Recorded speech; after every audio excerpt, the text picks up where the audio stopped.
First and foremost, thank you for being here for our security and safety town hall. We know that right now the top priority for you, if you're a principal, your staff, but our students in the community. So what we're doing today is the first of one town halls, and it's going to be focused on our safety and security of Edgewood ISD and all our buildings and facility. So now we will have Dr. Eduardo Hernandez, the superintendent of schools. Thank you. Robert, are we on? Are we on? Okay, I don't know if you guys can hear me. First of all, good evening, everybody. Thank you for coming out. Buenas noches. Le quiero dar las gracias a todos los que se encuentran aquí. Sí, vamos a estar hablando en los dos idiomas y sé que les están traduciendo lo que se va a hablar esta noche, pero sí les quiero dar la bienvenida. I do want to give a couple of, I do want to announce some of our people that are in the room this evening for our safety and security meeting. We do have members of our Board of Education here this evening. I see 4 of them, I believe. We have our board president, Ms. Castilla, that's here. 2 of our trustees, Mr. Luis Gomez, Mr. Joe Guerra, and then Mr. Richard Santoyo in the back there. These are 4 of our trustees that are here this evening for this meeting. But first and foremost, I want to thank you for making time out of your very busy day. This is a very important topic for us to discuss. And I feel right now, while there is a lot of interest in terms of safety and security of our buildings and our students and our community, this is a great opportunity to educate folks on the work that the district has been doing over the last few years, but also making sure that we also talk to you about how you can help our cause in terms of making sure that we are providing the best safety and security for our students in the everyday in our Edgewood community. Entonces, en esta noche vamos a estar hablando acerca de cómo usted nos puede ayudar como los líderes del distrito a mantener la seguridad de lo que es las escuelas y las oficinas y todos los departamentos del distrito. Porque obviamente ahorita hay mucho énfasis en lo que es la plática acerca de la seguridad. Entonces, los niños son sumamente lo más importante que tenemos. Pero este trabajo no lo podemos hacer sin la ayuda de cada uno de ustedes. Entonces, para eso es esta junta de esta noche, as I mentioned this evening. We're going to spend some time talking about a few things. Oh, I have to turn it on. There we go. You know, the first thing that I want you to walk away with is that we are a district that has its own school district police department. We have a police force of about close to 30 officers that patrol our 16 square miles that are Edgewood ISD. If you've seen our map on our district website, you can see the layout of our school district. We're 16 square miles, that is what Edgewood is. But we have a department that is led by our chief of police, who you see here on the stage, and he's going to speak in a little bit. But we follow 3 core values. These are the 3 core values that we try to follow every day in the work we do. We try to be very professional about what we're doing. We want to make sure we're accountable about the work that we're doing in our schools. And we want to make sure that we communicate as much as possible in terms of the work that's going on and the work that our officers do in our schools. Es de mucha importancia que usted como miembro de la comunidad sepa que nuestros policías, nuestro departamento de policías, que viene siendo como 30 diferentes oficiales en nuestro departamento, ellos representan lo que son las escuelas y el distrito solamente de Edgewood. Edgewood solamente tiene 16 millas de lo que son the boundaries, los límites del distrito escolar son 16 millas. Ellos están encargados de vigilar esas 16 millas dentro del distrito. Para hacer eso, nosotros seguimos lo que son 3 valores, que siempre mantengamos el profesionalismo de cada oficial, que sean oficiales responsables, que sean responsables primeramente a lo que es la comunidad escolar, a la comunidad de Edgewood también, y que se enseñen a comunicar con los miembros de la comunidad. Por eso tenemos esta junta hoy, para comunicarles a ustedes lo que estamos haciendo. And so part of the work that we do, our board a few years ago adopted what we call Vision 2025.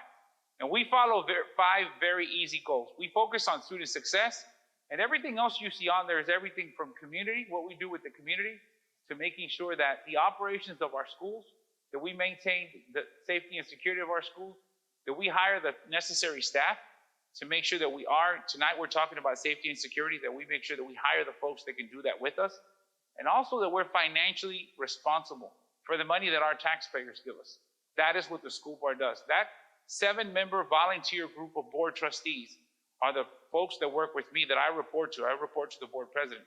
And that's part of the work that we do. And part of that is, and a huge part of it is, safety and security. Children cannot learn if they're not safe at school. And if there's ever been a time to make sure that we communicate to children, it is the time that we have now. I mentioned earlier, those are the 5 goals. Those are the 7 members of the Board of Trustees, and then, of course, myself there on the side. You see 4 of them here this evening, but these are the 5 goals that we work on every day in the work that we do with the district. Entonces, tenemos 5 metas dentro del distrito. Esta es la mesa directiva, estas son las fotos que usted está viendo. Pero estas son las 5 áreas de énfasis que tenemos. Nos enfocamos en lo que es el éxito de los estudiantes y las demás áreas son áreas que apoyan ese primer y número 1, esta área de énfasis, que es el éxito de los estudiantes del distrito. La última es asegurarnos que seamos responsables con el dinero que usted nos aporta, como una persona que paga taxas a lo que es el distrito escolar. My goal today is that by the end that you leave our meeting, these are the things that we're going to touch on this evening. We're going to make sure we talk about the mental health supports. Much of what we find in our schools is that many times the mental health of our students is important, and as will the mental health of the family and the members of our community. So you'll see that there's a lot of work that we do to make sure that we are supporting our students as they're coming into the school, and that's also part of helping them maintain their safety and security. I hope that you will also learn a little more about the school culture that we're developing in our schools and making sure that it's a positive, safe environment, making sure that you learn a little more about our facility safety and what we have in our schools to maintain the safety and security of our schools, and then how we respond in the case of an emergency, what we're doing every day to be proactive so that we're ready in case that we needed to do that. Then, of course, all the coordination of our services. And so what I want you to see next is, well, I'll do it in Spanish. Entonces, las áreas que queremos que usted, cuando salga esta noche, tenga un poquito más de entendimiento, es acerca de los apoyos para el bienestar mental de los estudiantes, la cultura escolar, una cultura positiva en nuestras escuelas, la seguridad en las instalaciones de las escuelas y la coordinación de respuesta para cada emergencia que pueda ocurrir. No solamente cuando ocurra algo, pero anteriormente de eso, ¿qué podemos hacer para asegurarnos de que no ocurra nada en las escuelas? ¿Qué es lo que estamos haciendo? Pero esas son las áreas que me gustaría que cuando usted salga esta noche sepa un poquito más acerca de nuestro programa. So we're going to put a little video that'll give you a little better taste of what we're doing in our schools. This is brand new. Our PR people just did this today. My name is Sergeant Veronica Riffle, and I am the administrative sergeant here at the police department, and I am also in charge of the safety and security for the district. We have live feed throughout the campuses, so all our dispatches are able to monitor throughout the day who's coming in and who's leaving, and be able to see the perimeter and the interior of the schools. We also have been doing the audits to make sure that everybody is in compliance, and that's every single campus throughout the district. We're also making sure that all the fire extinguishers work throughout the school. We're also making sure that all the medical kits are available throughout the schools, through every campus. So we constantly need to make sure every year that they're not expired. The training that we do throughout the year would be, we practice the lockdowns. They're required 2 per year, but we do 4 per year. So we practice with lockdowns. We also practice with evacuations, like on fire drills. We also practice lockouts. So we practice those throughout the year, a little bit more than usual. We also practice active shooter. We do training throughout the district with our police officers on our own campuses. And we also have a very good rapport with SAPD in the event of an active shooter. So we practice together so that way everybody is aware of the floor plans for our campuses when responding. We work 365 days a year. We never close. Our phones are always open, and you can call dispatch at any time. We also have a safe line where they can call anonymously. We have that listed on our district website. We like all the students and staff in the community that if they see something, to please say something, to go ahead and call dispatch, and we will have somebody dispatched if you have a concern or if you see something.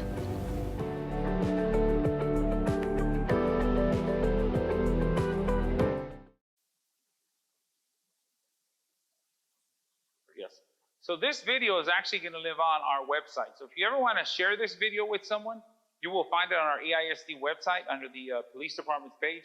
You're also going to find a lot of information on the superintendent's page in terms of the campaign that you just heard about, See Something, Say Something. If you don't know where our police department is, it is located at the administration building on Commerce. They're in the back part of the building, but that is open 24/7, 365 days a year. There is always somebody there. You probably saw in the video pictures of our dispatch. Our dispatch is housed, again, 24 hours, 7 days a week, all year long. That is to make sure that our buildings are safe during the school day, also in the evening, in case that there's something that needs to be addressed before our students come into the school day. So these are the things that are happening quietly in the background. But all that combined coordination of services is what keeps our schools as safe as possible. And so again, I hope one of the things you'll remember this evening is that our school district, because of the support of our board, has really put into place our own police department. That has been going on for many years now. That is not something new. But school boards in the past made that decision to start our own police department. We're very blessed that we have, again, close to 30 officers in our schools. And the chief's going to tell you a little more about the officers that we have existing on our campuses too, besides all the officers that are patrolling and doing other things. And so, again, this is a great video to share. It'll be on Twitter, on Facebook, on Instagram, all the different places you'll be able to find it, and share it with your family and folks living around you. So at this time, I'm going to it's my pleasure to introduce our Chief of Police, our Chief Jesse Quiroga, who's going to continue this conversation. Sir? Thank you very much. It's always a little hard to follow Dr. Hernandez, especially when he started talking in Spanish. I was like, uh-oh. But luckily, we do have a translator that is going to be able to translate. I do speak Spanish, but not as eloquently as that. Maybe hear from, I speak the Spanish that was taught to me at the Mirasoles. I don't know if anybody's familiar with that, right? So thank you, everybody, for being here and giving us an opportunity to talk to you guys about what we're doing. Here at the Edgewood ISD Police Department and at Edgewood ISD, what we've done is, our safety and security, we've added other police officers. We came up with strategic shifts in between. Just like any other police department, we do run 24 hours a day, 7 days a week, right? And we have 3 shifts. In the in-between, we came up with what we call power shifts, so that when our regular shift officers are coming in, we're always going to have somebody out on patrol to provide a service to our students, and our campuses, right? We've also again, I'm very proud to say that these are things that we've been practicing, for, I want to say since I've been here. These are things that we're practicing. So when this horrible tragedy happened and the state of Texas started talking about, what are you guys doing? What are you guys doing? I was confident that, we're already practicing those things. So our staff is already required to wear ID badges. That way it's the little details, right? That way we know, we'll be able to tell who belongs here, who doesn't belong here. It'll give us a sense of suspicion or a sense of urgency, so that we can go ask and provide that customer service or customer support. May I help you? What is your business here? How can we support you here? And if we can't, then we're gonna politely ask them to, not be on our property. But we do all of that for the protection of our children, right? We have increased, because of our extra shifts, we have increased our patrols of all our campuses and other sites besides campuses, right? Because we do have administrative buildings that we also have to secure, make sure that we're safe. All of our campuses have keyless entries, right? I know that you've probably already encountered those. You have to push that little button and get buzzed in. They'll ask you, what your business is, and you get buzzed in. We know sometimes that could be an inconvenience, but we appreciate your understanding. We're doing that simply for the safety of our kids, right? All of our campuses have a Raptor visiting system. If you guys aren't familiar with what Raptor is simply a program that'll run your driver's license or your ID. We want to simply make sure that you are not a sex offender or have some sort of criminal background that may hurt our kids. We need to always be constantly checking on that, because we are securing our most precious, which is our children, right? We engage in a lot of training, not only for our police officers. We do things different. We do things different here in Edgewood ISD. Not only do our officers engage in tactical training, so that we can ensure we can respond appropriately when we need to whatever situation there is. But what I really appreciate about Edgewood is that our administrative staff, our campuses are very, very open to training as well. Even though they have a lot going on because it takes a lot. And I really admire them. It takes a lot for them to educate our kids, right? You know, they have to work hours and hours and hours to educate our kids, but they also love our kids. They love our kids so much that they take on the extra training. You know, I hate that we have to train them in these things nowadays, right? I hate that we have to train our administrators and our staff in life-saving techniques. But unfortunately, that's where we are at in the world today. But all of us together train our people. We train in school behavior threat assessment training, right? So that we can be preventive. Okay, if we have to react, that's not good because that means it already happened. Correct? We focus on prevention, so that we can avoid those things. And our school administrators, our campus people have very, very open minds, and we train in school behavior threat assessment. We train in stop the bleed, and we train in standard response protocol.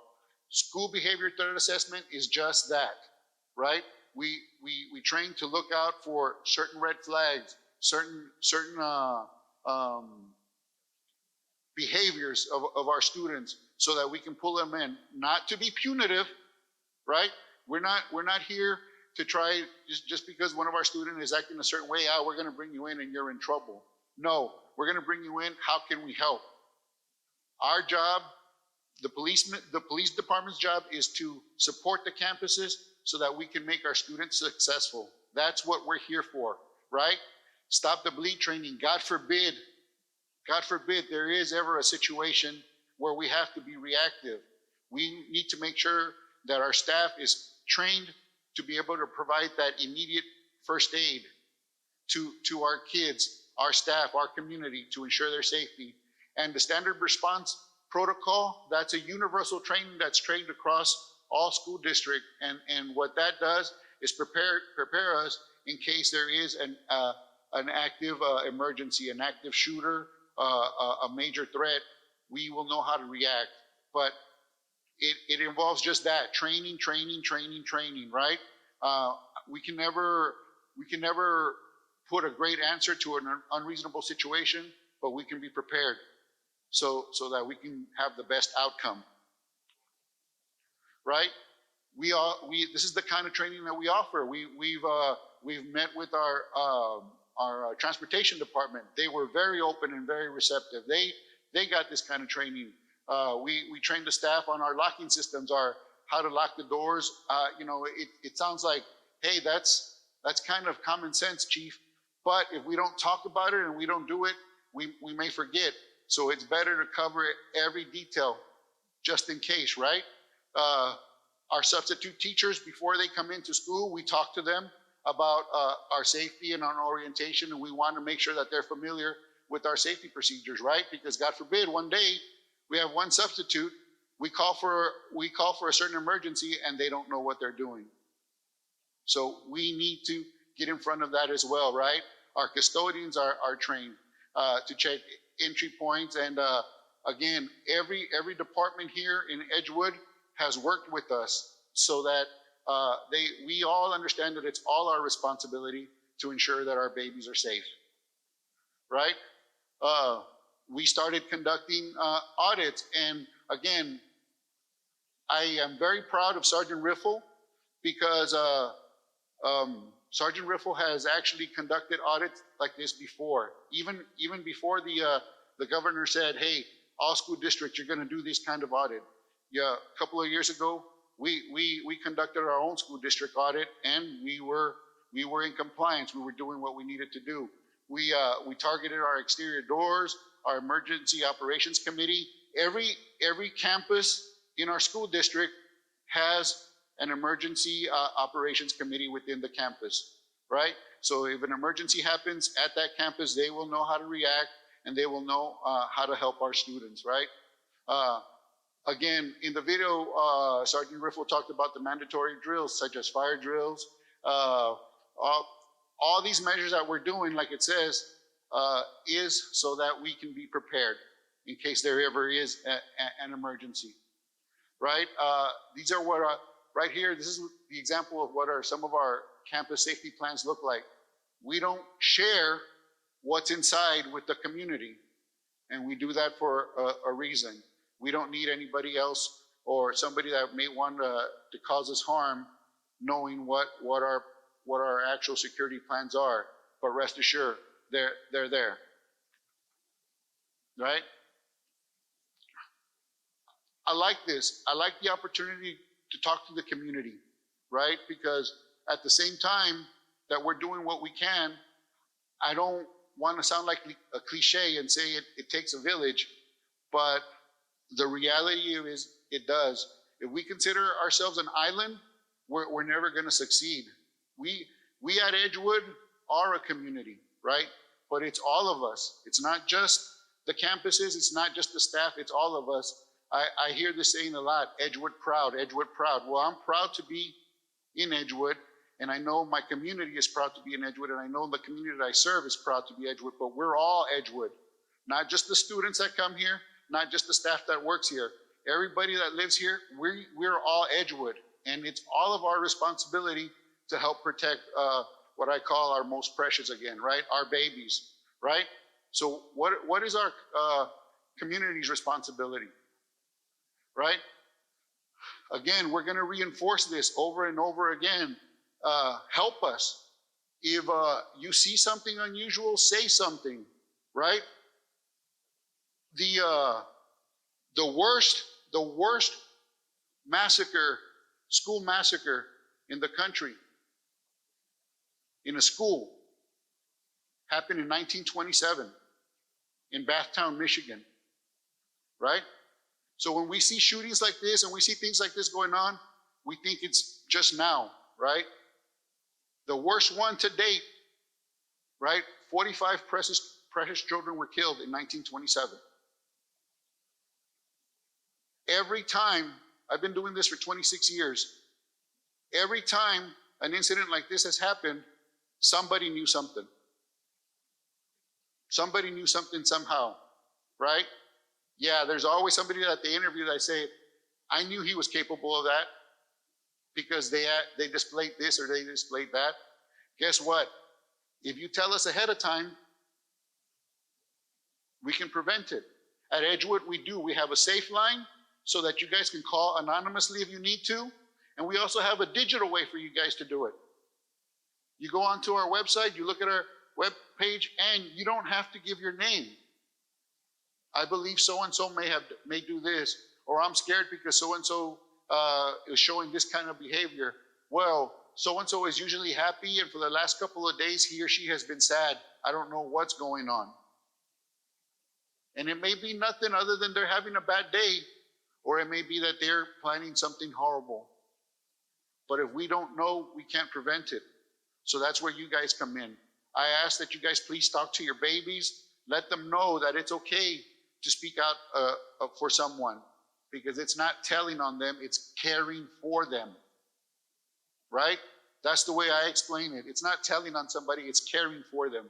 So please, parents, you can get involved by talking to your children about important changes in their life and by monitoring their social media activity. Social media is a big deal now, right? That's how they all communicate. Everyone, when my little babies were growing up, they knew more about computers than I did, and they were, 7, 8 years old. I was like, whoa. So please, help us in that way, right? Again, communication is key, and I think this is where you take over, Miss Olga. Thank you, everybody, for allowing me a little bit of time. Thank you, Chief. Thank you, Chief. What he didn't mention is that Chief is actually very Edgewood proud. He is a proud graduate of Edgewood. He graduated from JFK High School. Go Rockets. Go Memorial too. And Edgewood Finance.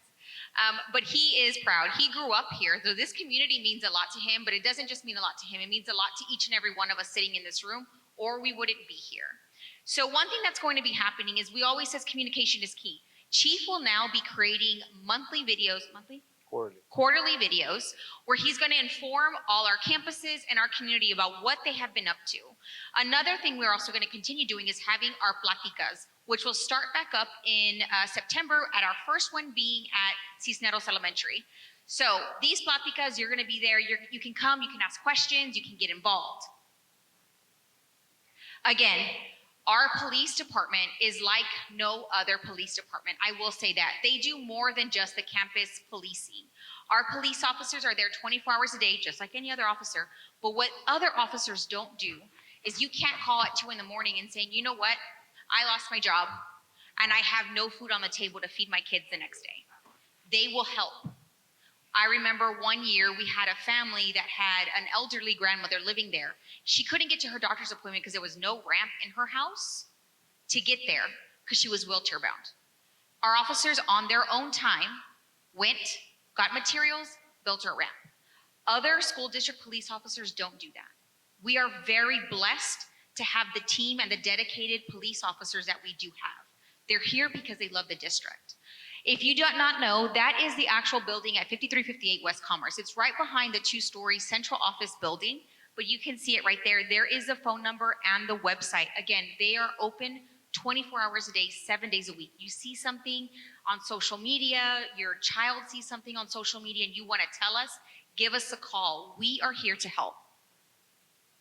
So now, I know that parents in the audience probably have questions. So what we're going to do is we're going to do a Q&A. So if you have a question, raise your hand and I will come to you so you can ask your question and either our chief or our superintendent will be able to answer. Anybody first? Not all at once. Do we answer everybody's questions with the presentation? Okay, I have 2 right here, so I'm going to go 1 and then 2. So if there's an active shooter, I'm sorry, I have it written down, so I'm just going to go ahead and read it. If there's an active shooter incident, how will the parents be notified and what expectations does the school have on how parents should communicate with the staff or district? Because I know there are some districts who ask the parents not to call just in case there's an active shooter. You don't want to be alerting the shooter where the students are and stuff like that.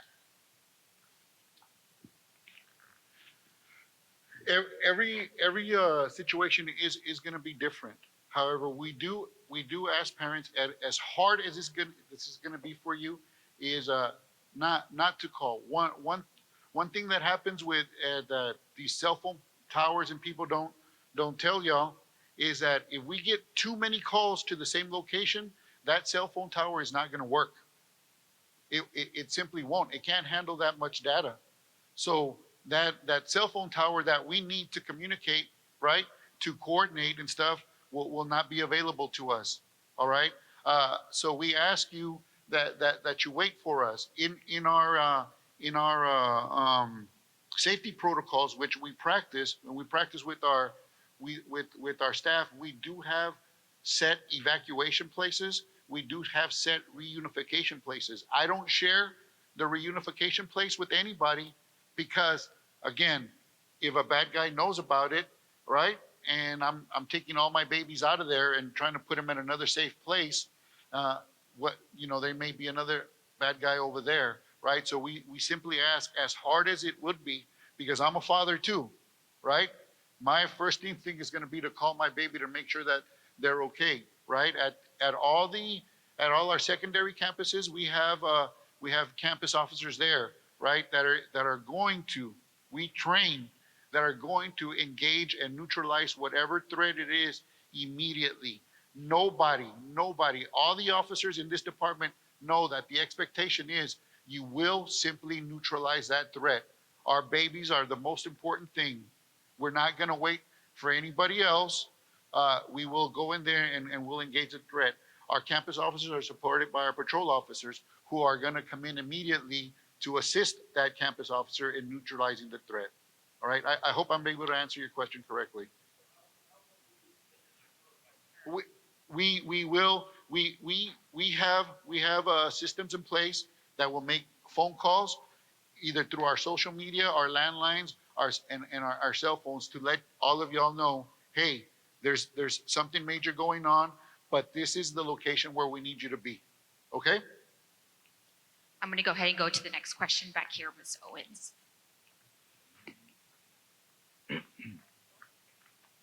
there is a shooting, but if there is one, are you working in coordination with SAPD? And if you are, who is basically going to be taking control of what protocols you're following? So that's one thing that I'm very, very proud of. I'm glad you asked that question. Edgewood ISD Police Department was the first one, and you guys can quote me on it and verify it.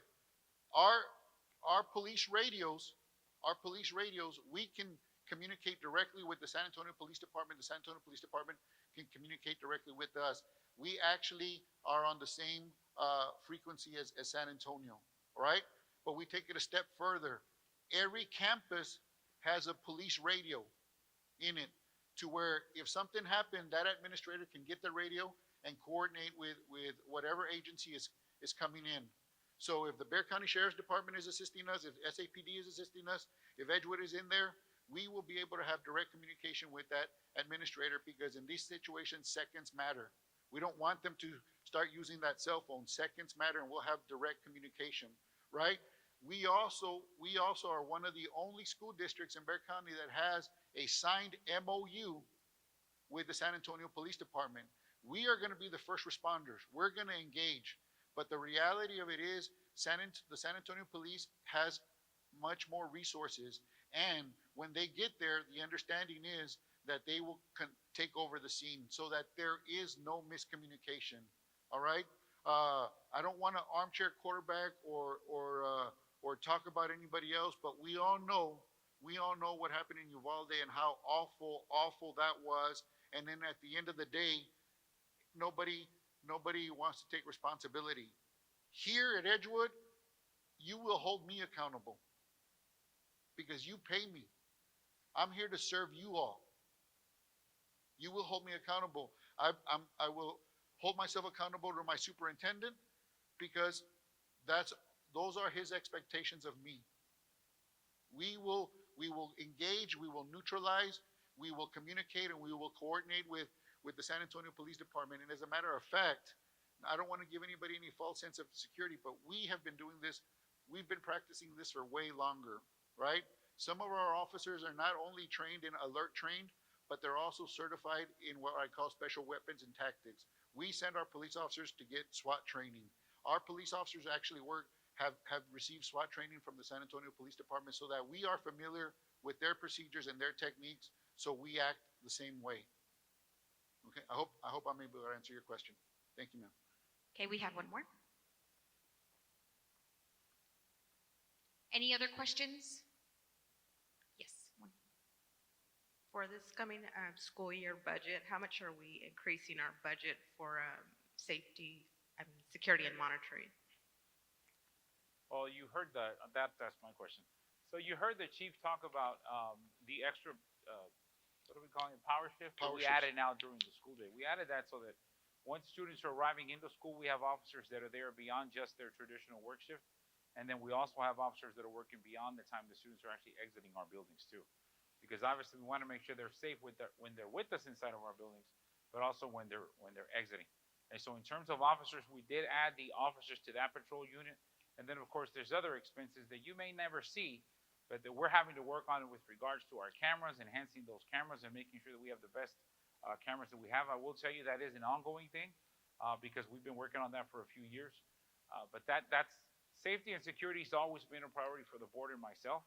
And so every year we make sure that we're adding, sometimes it's an officer to a secondary school, because that's where most of our older kids are. We're doing that, and or additional training that the officers can get from their administrative staff, because obviously that training starts with officers. So I can't give you an exact amount, but every year we're adding in terms of personnel and units. I mentioned that we're close to about 30 officers now. We were lower 20s here a few years ago. Now we're up to about 30. So those salaries we're adding to that budget for the department. Any other questions? And guys, if you don't have a question right now, I believe you were given something to write on. If you leave your question, we are planning to answer all those questions. We will put it on the website and share it, so you have all those responses, including the questions that were already asked. I'm sure there's other additional information that we can add there as well. So again, if you have a question that you don't want to say out loud, I can give you one of these, or Ms. Adeli will give you one of these. So I know you're talking about training with the staff, as far as if there's an active shooter. Um, but is there any type of training? What are the teachers doing with the students? How are they training them?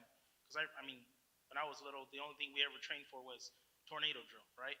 Now I'm a parent. I'm thinking about, honestly, especially with something that happened in Uvalde, what did I bring my kid into? I have a 6-year-old and a 3-year-old, and I'm like, my wife and I are always talking about this. What did we bring our children into the world that we're dealing with? And we do talk to my daughter because she's at Las Palmas. We do talk to her, and she does explain some of the stuff, but she's only a 6-year-old, so she really doesn't know what's going on. It was just something, when Uvalde happened, we tried to talk to her about it, but we just asked the teacher, okay, so what kind of things are you guys talking to her about in school, so that if she has any questions, we have those answers for her. But what kind of training? Give me an example of a question. So we tried not to have the news on. Okay. When all that happened for her, but there was one time where I was just watching the news and she was just walking through the living room. She's like, what happened? What happened? And at that school, who would hurt those? Yes. Why did those kids get hurt, and why did those teachers get hurt?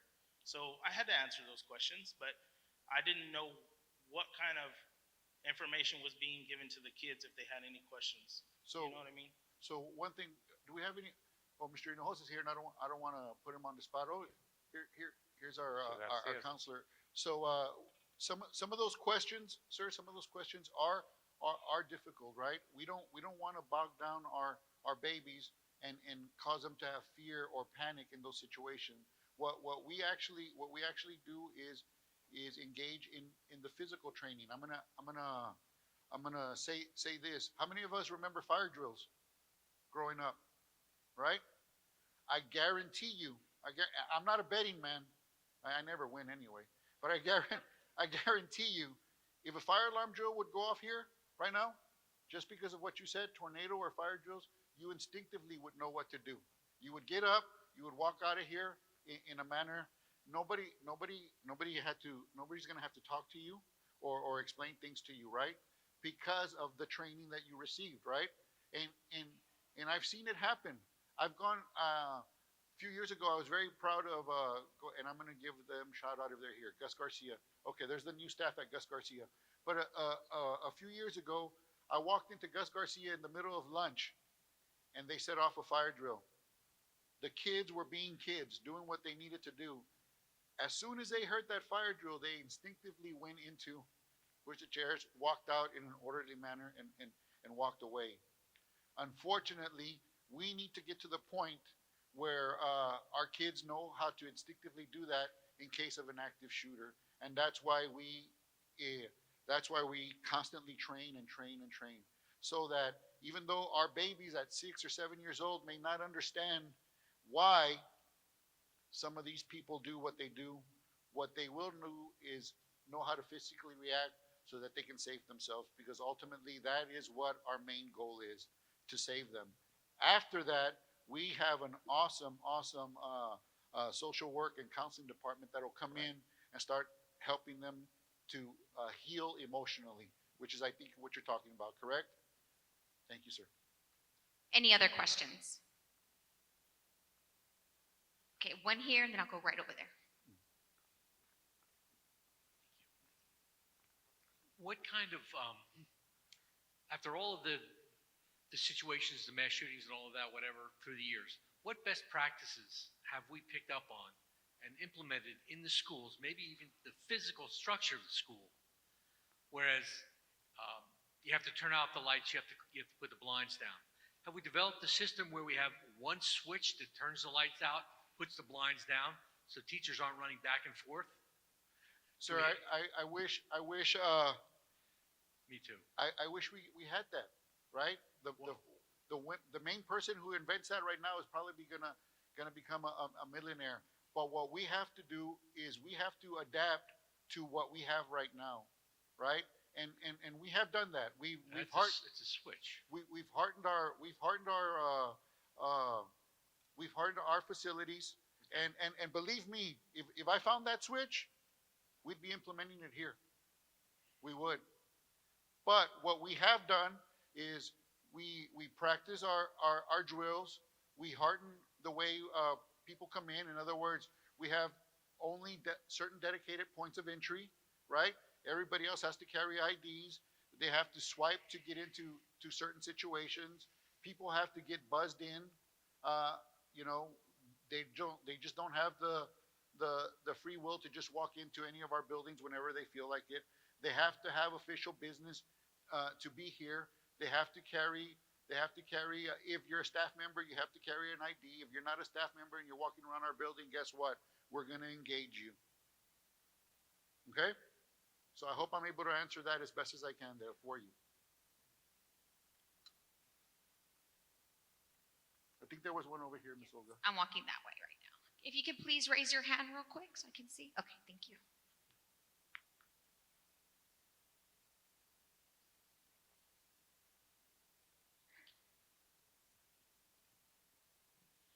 I have two kids that attend Roosevelt Elementary.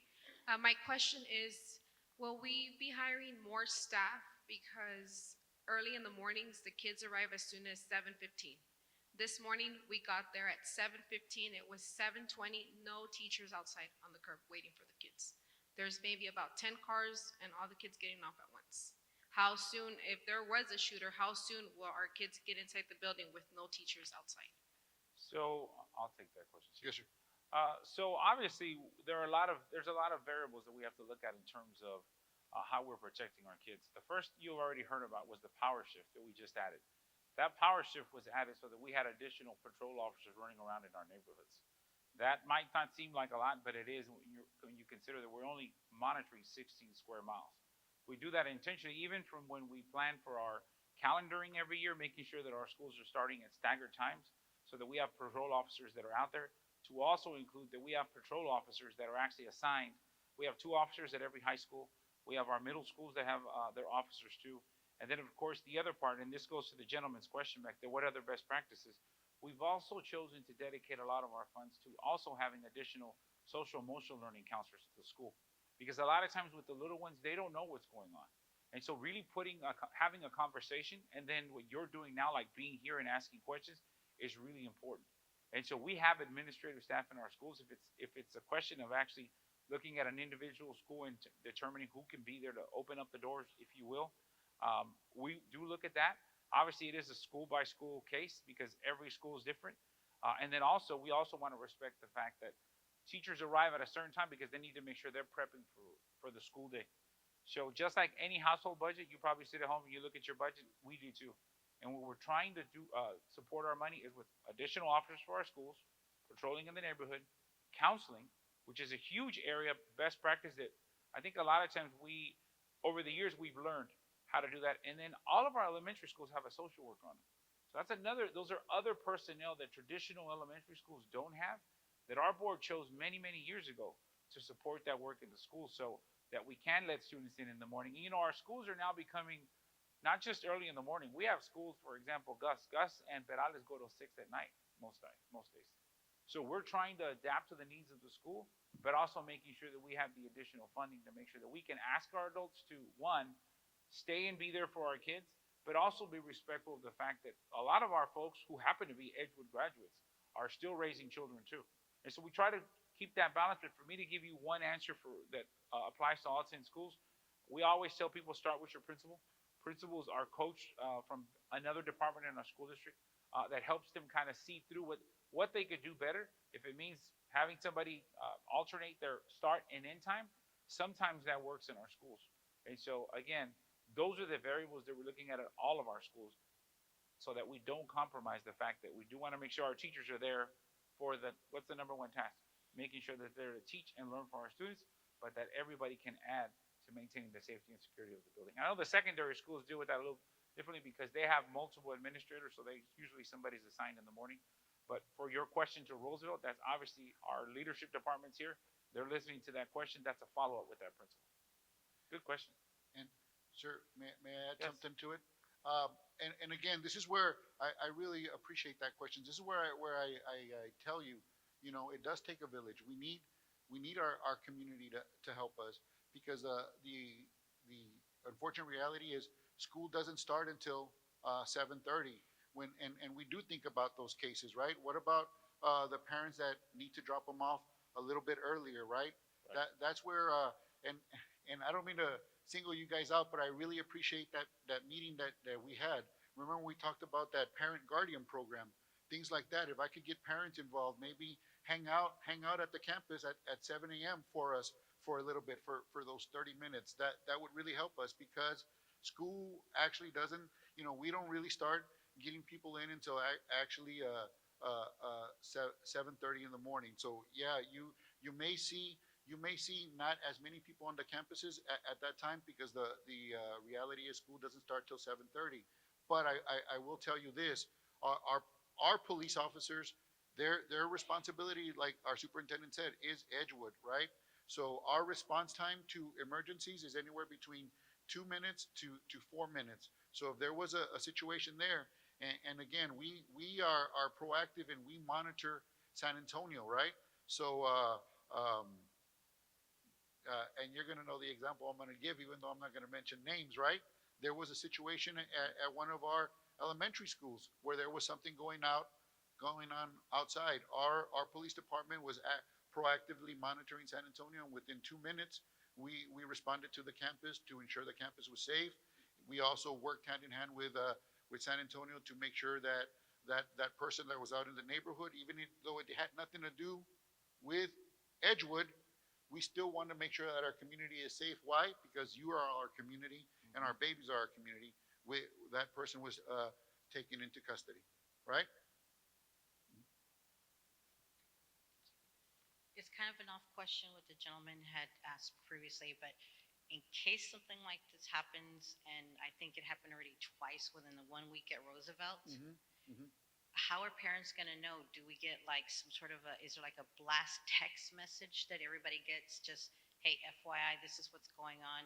Don't call, but we want to let you know. Because on Monday, it happened. Yes. First day of school. Yes.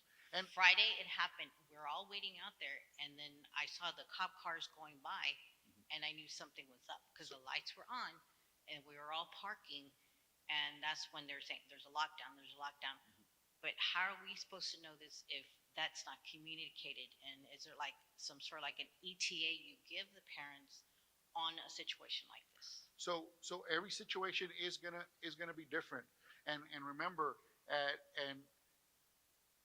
at the moment that things are happening, our main focus is to make sure that campus is safe, right? And just like Ms. Olga said, I'm from this community. Your babies are my babies, right? And we're gonna neutralize whatever is going on first, and then we will send a communication to you after. But we're not gonna slow down. I don't want to upset anybody, but I need to tell you, we're not going to slow down and start sending information until we make sure that everything is safe. That communication will come from the campus in the form of a letter. If it's something more serious, then we will implement a system where we will call you either by phone or through social media, so that we will alert you to say, hey, this is more serious, and this is what's going to happen, and this is where you need to be, and this is what you need to do. And I always tell people, follow us on social media, because typically what we'll do is we'll post those kinds of things. But one of the best practices, back to the gentleman's really good question back there in the back, one of the best practices we have found is that waiting until you have details is really important, because we might alarm you for something that we don't need to alarm you. And so we need to have all those details before we put that out there. And again, just like our chief said, our first priority is the people in the school, the kids, more than anything else. I laugh, I smile, because these things always happen either at the beginning or at the end of the day. I've been doing this is my 24th year. And I've seen it happen over the years, where it happens right when the school day starts and when we're getting out. And over the years, I've learned it's best to get all the details, because the parent will appreciate, first, you took care of my kid. Second of all, just tell me what happened, so maybe I can help in the future. So this doesn't, if it happened in the school, so it doesn't happen again. If it's happening in the neighborhood, most parents are very understanding. That's out of your control. But what we choose to do, and thanks to our board, is make sure that we are continuously funding a police department that only focuses on our 16 square miles. Our southern point is Winston Elementary. Our farthest northern point is Loma Park on the other end.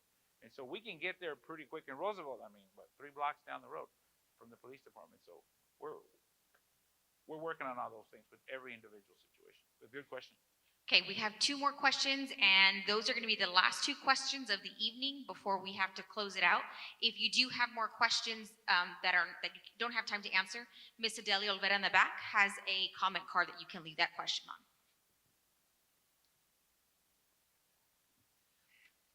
You've mentioned social media. Have one of the best practices I've understood happening is a monitoring of social media.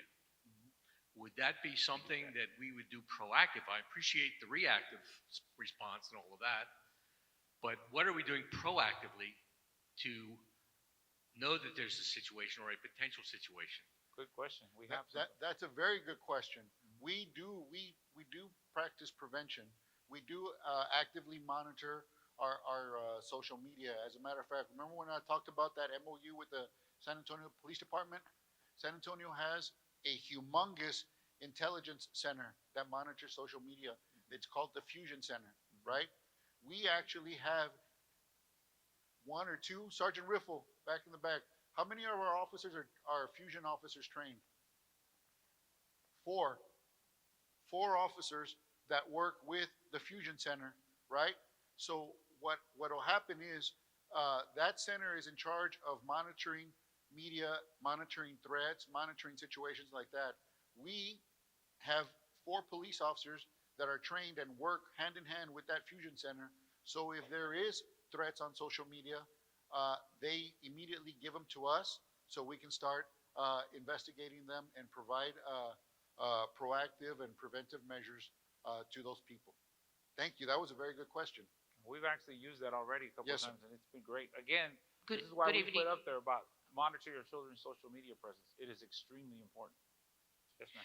Good evening. I'd like to ask, with this incident that happened, how is it going to impact parental and community involvement? Because I know that in the past couple of years, it was because of COVID that they were, kind of limiting parental engagement. So is there going to be a better process to monitor? Are we going to be allowed to start having parental involvement again? So I'll share that. Chief. I think one of the things we're discussing right now, we're asking parents, is any business that you can handle via a phone call, an email, now with Zoom and Teams, those that we've discovered another platform that we can use to take care of just your everyday things, that's probably the first thing we're going to ask you to do. Because right now, any type of traffic that we can limit at our schools, when possible, I understand sometimes we need to come to school, but any curbing of too much traffic at the school is going to be better for our security. Obviously, we're training our front office personnel on how to handle different individuals. Not everybody, I'd say 98% of our people come in, great attitude, we take care of them. You have that 2% who don't.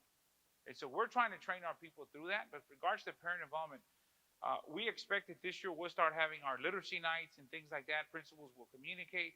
We will also ask people and remind people. One of the greatest conversations we started having this year is that we have to now reestablish our procedures. The last 2 years, people went away. People were at home. We have to start over and remind people, bring your ID.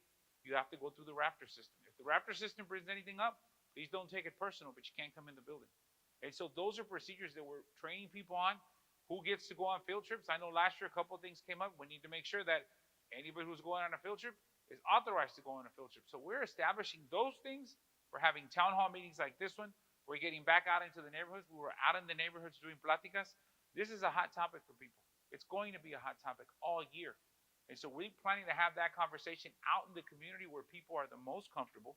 I've asked our chief to start having the quarterly videos and keeping you informed of what's happening in our schools. And then, of course, you can call your local principal and have that conversation with principals as well. Those are things that we're doing to reestablish our expectation in terms of the relationship parents with the school. But the greatest thing you can do for us is to talk to your children and remind them that you are aware of their presence on social media, making sure that you ask questions like, what's going on at school? Is there anything that I need to check up? When your child knows that you are taking a very intentional approach to their every school day, that really puts kids, it connects you to your kid and also connects it to her school. This is why you have our officers working out in the neighborhoods. It makes people less nervous about talking to our officers. So what's the campaign, sir? See something, say something. See something, say something. You're more likely to do that if you have a relationship with the police department. Those are all the combined and comprehensive things we're doing to making sure that we reestablish the relationship with schools and the relationship with our parents. So you'll see more involvement in our schools. And we want you to come back to school. We just want to make sure that we set the guidelines and the tone up front about how we expect you to join us. That's all. Thank you, Dr. Hernandez, and thank you, Chief Quiroga. So again, thank you so much for being here this evening. If you have not done so, well, I'm gonna go back to this one. Again, our Edgewood ISD police officers are more than just officers. I would, if you have not met any of them, go out, meet them, talk to them, hear their stories, and ask them why they're here. And I guarantee you that each and every one of them is gonna tell you because they love their job and they love the community they serve, or they wouldn't be here. Again, you can follow Dr. Hernandez on social media if you have not done so. Here's his information. His email is also here. But again, you can find any information. He's always tweeting or putting out on social media of what's going on.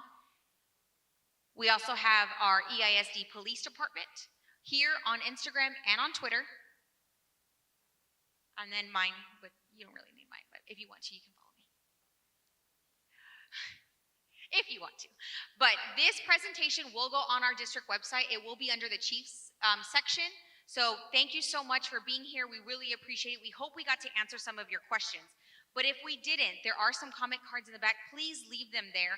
Anything that was discussed this evening, we will have it transcribed, and it'll also be put with this presentation. So questions that you asked, along with the answers, will be all there for you to go back and to review. And the video will be posted up on YouTube tomorrow. Thank you so much, and y'all have a wonderful evening.